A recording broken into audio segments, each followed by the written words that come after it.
Hello friends, very good afternoon. कैसे हैं आप सब? होप आप सब अच्छे होंगे।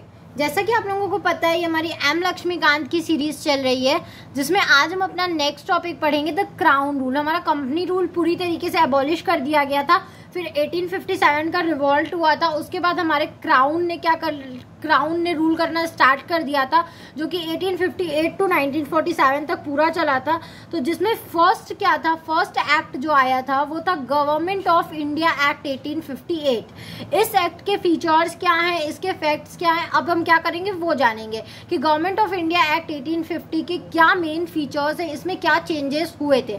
लेकिन टॉपिक स्टार्ट करने से पहले मैं आपको एक छोटी सी इन्फॉर्मेशन देना चाहूंगी कि अगर आपको इस सब्जेक्ट या किसी भी सब्जेक्ट के नोट्स परचेस करने हो तो आप मेरा डिस्क्रिप्शन बॉक्स चेक कर सकते हैं। तो आइए हम अपना टॉपिक स्टार्ट करते हैं। गवर्नमेंट ऑफ इंडिया एक्ट 1850 क्या बोल रहा है, इसके फीचर्स क्या हैं। देखो, चार्ट बनाने का तरीका आपको बहुत आना चाहिए, बिकॉज जब आप याद कर रहे होते हो, मैंने बहुत देखा है कि आप लोग क्या कर रहे हो, बुक से पढ़ लेते हो, एम लक्ष्मीकांत बुक से पढ़ लेते हो, फिर क्या करते हो, हैंड रिटन नोट के लिए परेशान होते हो कि मुझे मिल जाए। तो मैंने नोट्स भी बना लिया और मैं अब इस नोट से आप लोगों को एक्सप्लेन करने की कोशिश कर रही हूँ, ताकि आप लोगों को कॉन्सेप्ट और ज्यादा क्लियर हो जाए। ठीक है, तो देखो इसके फीचर्स क्या हैं। East India company was abolish. जो ईस्ट इंडिया कंपनी थी उसको पूरी तरीके से एबॉलिश कर दिया गया था। जो कंपनी रूल था उसको पूरी तरीके से हटा के अब क्या करने लगी थी, क्राउन रूल करने लगी थी। ब्रिटिश मेंबर्स क्या करने लगे थे, रूल करने लगे थे। तो अगर ईस्ट इंडिया कंपनी पूरी तरीके से हट गई तो मतलब कोर्ट ऑफ डायरेक्टर्स और बोर्ड ऑफ कंट्रोल दोनों को क्या कर दिया गया, हटा दिया गया। Court of directors and board of control were abolish, दोनों ही क्या हो गए, हट गए।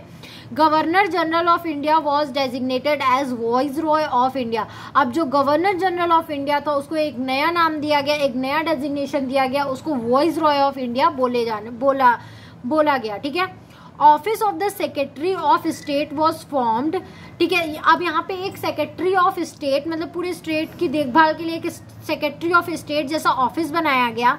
Secretary was the member of the British cabinet, लेकिन जो सेक्रेटरी का मेंबर था वो क्या था, ब्रिटिश कैबिनेट का ही मेंबर था। ठीक है, सेक्रेटरी कौन हुआ करता था, ब्रिटिश कैबिनेट का ही कोई मेंबर हमारे यहाँ का सेक्रेटरी हुआ करता था। A 15-member council was formed as an advisory body with Secretary of State as chairman. 15 members की काउंसिल बनाई गई। ठीक है, क्यों बनाई गई, ताकि वो सेक्रेटरी को क्या कर सके, एडवाइस कर सके एज ए स्टेट और चेयरमैन की तरह, क्या कर रही है, स्टेट ऑफ स्टेट और एज चेयरमैन। ठीक है, उनको ये लोग एडवाइस कर सके, जो भी मतलब जैसे एक होता है ना पीछे बैक स्टेप पे कि कोई रूल्स रेगुलेशन बनाने या कोई सजेशन देना, तो उस तरीके से 15 मेंबर्स की क्या की गई, एक काउंसिल बनाई गई for the suggestion of secretary. ठीक है, अब ये तो थे इसके फीचर्स, लेकिन अब हमें इसके कुछ फैक्ट्स देखने होंगे इस एक्ट के, कि इस एक्ट के फैक्ट क्या हैं, बिकॉज फैक्ट से ही एग्जाम में क्वेश्चन आता है, आपको फैक्ट पता होने चाहिए। Also called as act for the good government of India. इसमें इसको क्या बोला गया, इसको act for good government of India भी बोला गया। इसको क्यों गुड गवर्नमेंट ऑफ इंडिया बोला गया, क्योंकि पहली बार यहाँ पे ऐसा हुआ था कि हमारे इंडिया को कोई रिप्रेजेंट कर रहा था पार्लियामेंट में। ठीक है, जो सेक्रेटरी होता था, वो जो वॉइसरॉय होता था, वो सेक्रेटरी को बोलता था, और सेक्रेटरी क्या होता था, जो हमारी बातें होती थी वो क्या करता था, ब्रिटिश पार्लियामेंट में, ब्रिटिश में ही, इंडिया में नहीं हो रहा है बट ब्रिटिश में ही क्या कर रहा है, हमारी बातें रख रहा है, इंडिया की बातें रख रहा है। तो कोई ऐसा पहली बार हुआ था कि हमारे इंडिया की जो प्रॉब्लम्स है वो भी क्या हो रही है, रखा रही है पार्लियामेंट में, इसलिए इसको गुड गवर्नमेंट ऑफ इंडिया भी बोला जाता था। फर्स्ट वॉइसरॉय ऑफ इंडिया, लेकिन अब क्वेश्चन ये आता है कि पहला वॉइसरॉय ऑफ इंडिया कौन था। ठीक है, तो Lord Canning was the first viceroy of India. Lord Canning क्या थे, हमारे फर्स्ट वॉइसरॉय ऑफ इंडिया थे। Direct representative of British crown, और ये क्या करते थे, ये डायरेक्ट ब्रिटिश क्राउन को क्या करते थे, रिप्रेजेंट करते थे। ठीक है, सेक्रेटरी वॉइसरॉय को बताता था और वॉइसरॉय क्या करता था, डायरेक्ट ब्रिटिश क्राउन को जो भी बातें होती थी जाके बोलता था। तो ये टॉपिक हमारा यहीं पे था, यहीं तक था। आई होप आपको ये टॉपिक समझ में आया होगा।